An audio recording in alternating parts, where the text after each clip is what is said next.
నమస్కారం.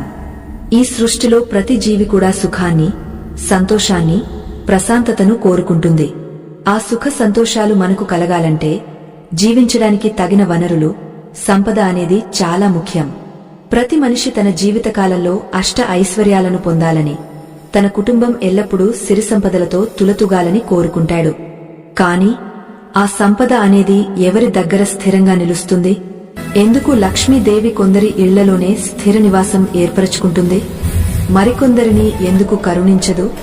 అసలు ఆ తల్లి మన ఇంట్లోకి అడుగుపెట్టడానికి సిద్ధంగా ఉందని మనకు ఎలా తెలుస్తుంది? మన పురాతన గ్రంథాలు, ఋషులు చెప్పిన దాని ప్రకారం సంపద అనేది కేవలం కష్టపడితే వచ్చేది మాత్రమే కాదు, అది దైవ అనుగ్రహం కూడా. లక్ష్మీదేవి ఒక ఇంటిని ఎంచుకునే ముందు ఆ ఇంటి యజమానికి ఆ ఇంటి వాతావరణంలో కొన్ని స్పష్టమైన మార్పులను, సంకేతాలను చూపిస్తుంది. ఈరోజు మనం చెప్పుకోబోయే ఈ విషయాలు సామాన్యమైనవి కావు. ఇవి మన పూర్వీకులు, మహర్షులు తమ అనుభవంతో, దివ్య దృష్టితో మనకు అందించిన అత్యంత రహస్యమైన సూచనలు. ఈ అత్యంత శక్తివంతమైన, పవిత్రమైన విషయాలను తెలుసుకునే ముందు మాదొక చిన్న మనవి.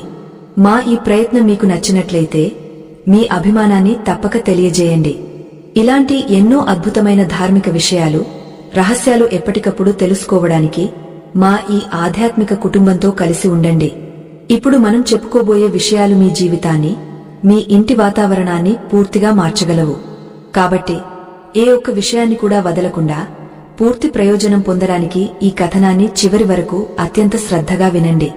పూర్వకాలంలో నైమిశారణ్యం అనే పవిత్రమైన అటవీ ప్రాంతంలో సోనకుడు మొదలైన మహర్షులు సూత మహామునిని చుట్టుముట్టి అనేక ధర్మ సందేహాలను అడిగి తెలుసుకునేవారు. ఒకానొక సమయంలో ఒక నిరుపేద బ్రాహ్మణుడు తీవ్రమైన దారిద్ర్యంతో బాధపడుతూ తన కుటుంబానికి కనీసం ఒక పూట భోజనం కూడా పెట్టలేని స్థితిలో ఆ అడవికి చేరుకున్నాడు. అతని కళ్లలో విషాదం, నడకలో నీరసం కొట్టొచ్చినట్లు కనిపిస్తున్నాయి. అతను నేరుగా ఆ మహర్షుల ఆశ్రమానికి వెళ్లాడు. అక్కడ ప్రశాంతంగా కూర్చుని ఉన్న ఒక మహాజ్ఞానిని చూసి ఆ బ్రాహ్మణుడు సాష్టాంగ నమస్కారం చేశాడు. స్వామి, నేను ఎంత కష్టపడినా నా ఇంట దరిద్రం తాండవిస్తోంది. వచ్చిన సంపద వచ్చినట్టే వచ్చి మళ్లీ మాయమైపోతోంది. చేతిలో చిల్లిగవ్వ మిగలడం లేదు. అసలు లక్ష్మీదేవి అనుగ్రహం కలగాలంటే నేను ఏం చేయాలి?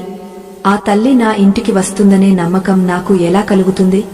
అసలు ఆ తల్లి రాకను పసిగట్టడం ఎలా అని కన్నీళ్లతో ప్రశ్నించాడు. ఆ బ్రాహ్మణుడి ఆవేదన విన్న ఆ మహర్షి చిరునవ్వుతో, నాయనా, శాంతించు. సంపద అనేది కేవలం ధనం మాత్రమే కాదు, అది ఒక శక్తి.